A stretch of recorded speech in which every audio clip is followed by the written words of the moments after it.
Assalamu alaikum and hi friends. Hope you all are doing well. Welcome back with another video. இன்னும் ஒரு அழகான இன்ட்ரெஸ்டிங்கான வீடியோண்டோட உங்களைய meet பண்ணுறதுல ரொம்ப சந்தோஷம். என்னோட ஒரு பிஸி டேயில் என்ன மாதிரி இருந்துச்சுன்றது தான் இந்த vlogல நான் உங்களோட ஷேர் பண்ணிக்க போகிறேன். அதோட இந்த vlogல நான் 2 ரெசிபீஸும் ஷேர் பண்ணியிருக்கிறேன். உங்களுக்கும் அந்த ரெசிபீஸ் யூஸ்ஃபுல்லாக இருக்கும்னு நினைக்கிறேன். ஸோ வீடியோவை ஸ்கிப் பண்ணாமல் பாருங்கள். இன்றைக்கி தான் நீங்கள் இந்த சேனலை ஃபஸ்ட் டைம் பார்க்குறீங்கன்னா ப்ளீஸ் சப்ஸ்கிரைப் பண்ணிக்கோங்க. அதோட சைடில் இருக்கிற நோட்டிஃபிகேஷன் பெல்லையும் ஆன் பண்ணி வைங்க. அப்போ தான் நான் போடுற வீடியோஸை மிஸ் பண்ணாமல் பார்க்கலாம். இப்போ வாங்க வீடியோக்குள்ளே போகலாம்.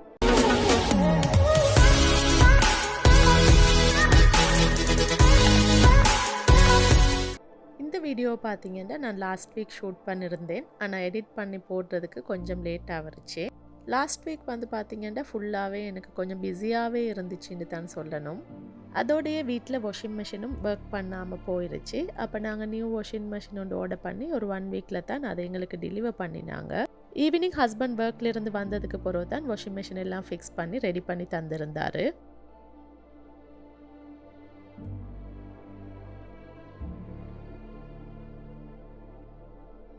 ஒன் வீக்காக வாஷிங் மிஷின் இருக்காததுனால வாஷிங்ஸ் எல்லாம் வந்து நிறையவே இருந்துச்சு. எங்களோட க்ளோத்ஸ் எல்லாம் வந்து லாண்ட்ரியில் கொண்டு போயிட்டு கொஞ்சம் வாஷ் பண்ணிட்டு வந்திருந்தார். ஆனாலுமே வாஷிங்ஸுக்கு வந்து நிறையவே க்ளோத்ஸ் எல்லாம் இருந்துச்சு. ஸோ அதை தான் இப்போ காலையிலேயே வாஷ் பண்ணிடலாம்னு சொல்லி வாஷ் பண்ண போட்டுட்டு இருந்தேன். இன்றைக்கி ஹஸ்பண்ட் வீட்டில் இருந்தார். குயிக்காக குக்கிங் வேலையை முடிச்சுட்டு கொஞ்சம் ஷாப்பிங் வேலை இருந்துச்சு. லஞ்ச் எடுத்ததுமே ஷாப்பிங் போகிறதா இருந்ததுனால குயிக்காகவே ஒர்க்கள் இன்றைக்கி முடிக்கணுன்றதா இருந்துச்சு. இன்னைக்கான ஷாப்பிங் எதுக்குன்னு சொல்லி வீடியோவில் நான் சொல்லியிருக்கிறேன். ஸோ ஸ்கிப் பண்ணாமல் பாருங்கள். பிரேக்ஃபாஸ்ட்டையும் சிம்பிளாக எடுத்துகிட்டு லஞ்சை ஸ்ட்ரைட்டாகவே செய்யலாம்னு கிச்சனுக்கு வந்துட்டேன். இன்றைக்கி சிம்பிளான லஞ்சை தான் செய்ய போகிறேன். ஃபிஷ் குழம்பு ஒன்று செய்யலாம்னு சொல்லி அதுக்கு ஃபிஷ் எடுத்து வச்சுருந்தேன். இங்கே எங்களுக்கு ஃப்ரெஷ்ஷான ஃபிஷ் எடுக்கிறது கொஞ்சம் கஷ்டம். ஃப்ரோசன் ஃபிஷ்ஷும் யூஸ் பண்ணுவோம். ஃபிஷ் மார்க்கெட் எதுவும் பக்கத்தில் இல்லை. ஆனால் தூரம் போகிறதுனால அங்கே எங்களுக்கு போய் படுறது கொஞ்சம் குறவு தான். ஃபர்ஸ்ட்டில் ஃபிஷ்ஷை க்ளீன் பண்ணிவிட்டு அதோட பிலால் வாசம் போகிறதுக்கு மஞ்சள் போட்டு கழுவி எடுத்து வச்சுக்கிறேன். ஃபர்ஸ்ட்டில் ஃபிஷ் மசாலாவை ரெடி பண்ணிக்க போகிறேன்.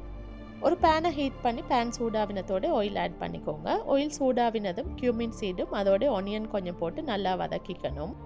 அடுத்ததாக ஜிஞ்சர் கார்லிக் பேஸ்ட் ஆட் பண்ணி அதோட பச்சை வாசம் போகிற வரைக்கும் கொஞ்சம் நல்லா வதக்கிக்கணும்.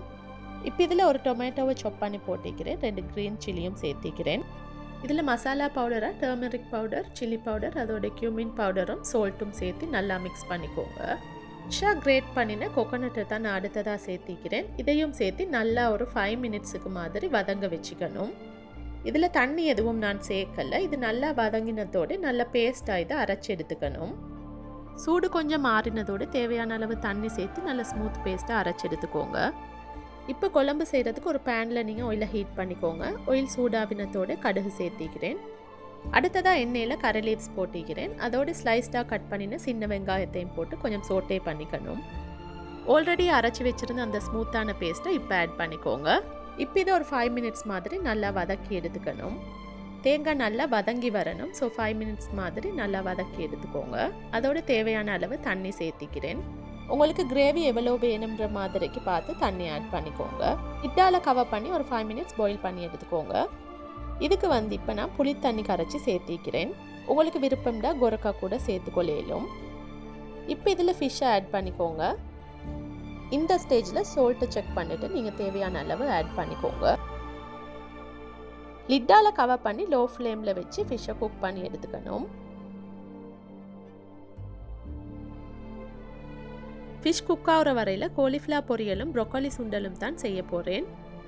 ஆயில் நல்லா சூடாவினதோட ஆனியன், க்ரீன் சில்லி, டொமேட்டோ, கரை லீவ்ஸ் எல்லாம் சேர்த்து கொஞ்சம் வதக்கினத்தோடு க்ளீன் பண்ணி வச்சுருந்த காலிஃப்ளவர் ஆட் பண்ணியிருக்கிறேன். இதில் மஞ்சளும் உப்பும் பெப்பர் பவுடரும் மாசியும் சேர்த்திக்கிறேன். அதோட தேவையான அளவு சால்ட் சேர்த்து நல்லா கொஞ்சம் வதக்கிக்கணும்.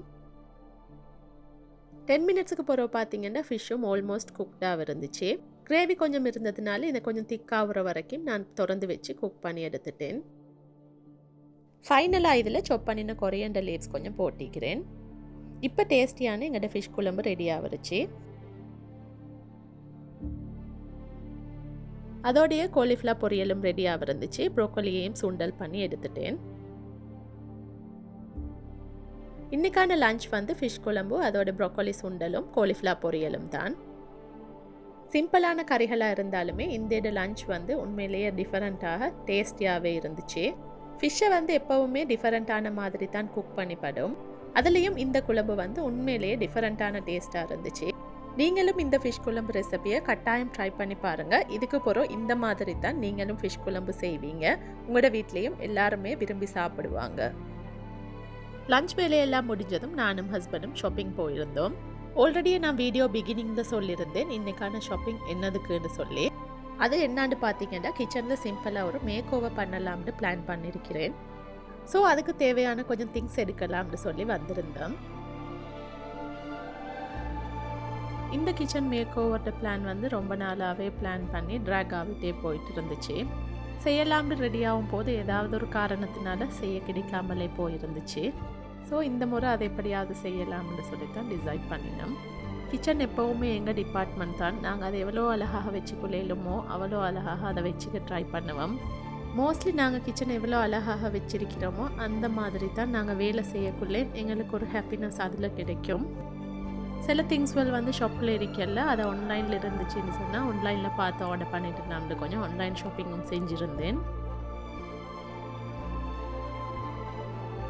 ஈவினிங் ஸ்நாக்ஸுக்கு பார்த்தீங்கன்னா பிள்ளைங்களை நம்மளும் செய்யலாம்னு சொல்லி கஸ்டர்ட் குக்கீஸ் செய்கிறதுக்கு அவங்களே ரெடி ஆகிட்டாங்க. கஸ்டர்ட் குக்கீஸ்னால் அவங்களுக்கு ரொம்பவே பிடிக்கும். அதே நேரம் அதை ஈஸியாக சிம்பிளாகவும் செஞ்சுக்க இயலும். ரூம் டெம்பரேச்சரில் வச்சுருந்த பட்டரை கொஞ்சம் பீட் பண்ணிவிட்டு அதில் ஐசிங் சுகர் 1 டீஸ்பூன் வெனிலா சேர்த்து அதையும் நல்லா பீட் பண்ணிக்கணும். அதோட இதில் 2 கப்ஸ் பிளேன் ஃப்ளவர், அதோட 1/2 கப் கஸ்டர்ட் பவுடர் சேர்த்து நல்லா மிக்ஸ் பண்ணிக்கணும். இதுக்கு மில்கோ தண்ணியோ எதுவும் சேர்க்க தேவையில்லை. பட்டர் மெல்ட் ஆகினதோடு டோவை அவங்களுக்கு பிசைஞ்சு எடுத்துக்கொள்ளும். 2 ஸ்டிக்கி மாதிரி இருந்தால் ஒரு கொஞ்சமாக 1 tablespoon plain flour add பண்ணி நல்லா ஒரு சாஃப்ட் டோவாக வர வரைக்கும் பிசைஞ்சு எடுத்துக்கோங்க. தாத்தி குக்கி செய்கிறதுன்னு சொன்னோன்னு தம்பியும் வந்து சேர்ந்து கொண்டுட்டாரு. ஃபைனலாக அவங்க 2 பேரும் சேர்ந்து இந்த குக்கீஸ் எல்லாம் செஞ்சாங்க.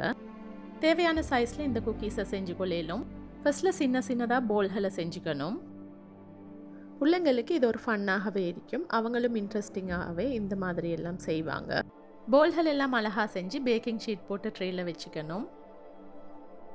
குக்கீட மேலாலைக்கு வந்து ஃபோக்கால் ப்ரெஸ் பண்ணி பேக் பண்ணினோம்னு சொன்னால் அதோட குக்கி வந்து ஒரு அழகான ஷேப்பை தரும். ஸ்டிக்கி ஆகாமல் இருக்கிறதுக்கு ஃபோக்கில் வந்து கொஞ்சம் மாவு தடவிட்டு இந்த மாதிரி ப்ரெஸ் பண்ணி எடுத்துக்கணும். வீட்டில் எங்களோட கிச்சனில் இருக்கக்கூடிய சிம்பிளான இன்க்ரீடியன்ஸை வச்சே இந்த குக்கி ஈஸியாக செஞ்சு கேளும். நான் காட்டிக்கிற இந்த அளவில் நீங்கள் இந்த குக்கீஸை செஞ்சீங்கன்னா உங்களுக்கு ஒரு 40 மினி குக்கீஸ் செஞ்சு கொள்ளும். வீட்டில் பிள்ளைங்கள் இருக்கும்போது அவங்க போரிங்னு சொல்லுவாங்க. நீண்ட நேரம் வந்து ஸ்க்ரீனில் டைம் ஸ்பெண்ட் பண்ண பார்ப்பாங்க. அப்போ இந்த மாதிரி அவங்களுக்கு ஒரு ஃபன்னான ஆக்டிவிட்டீஸை செஞ்சிங்கன்னா அவங்களுமே வந்து என்ஜாய் பண்ணுவாங்க. எல்லா டோவையும் வச்சு இந்த மாதிரி குக்கீஸை அவங்க ப்ரிப்பேர் பண்ணிட்டாங்க. இந்த குக்கீஸை 180 டிகிரி செல்சியஸ் ப்ரீ ஹீட்டட் பண்ணின அவனில் 10 to 12 மினிட்ஸ் பேக் பண்ணி எடுத்துக்கோங்க.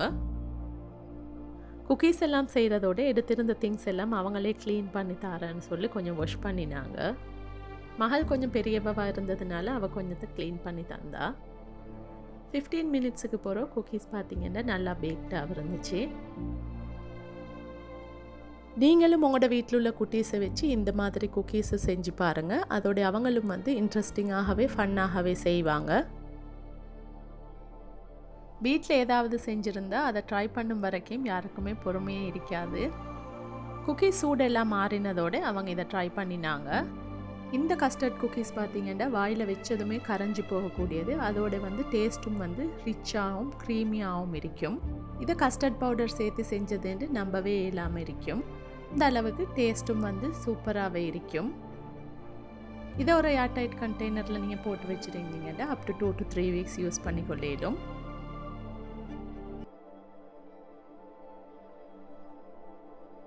இந்த வீடியோவில் காட்டிருந்த இந்த ரெசிபீஸை நீங்களும் கட்டாயம் ட்ரை பண்ணி பாருங்கள். இந்த vlog உங்களுக்கும் பிடிச்சிருக்கும், யூஸ்ஃபுல்லாக இருக்கும்னு நினைக்கிறேன். இன்னும் ஒரு வீடியோவில் மீட் பண்ணுறேன். Until then, thanks for watching. Take care. Bye-bye.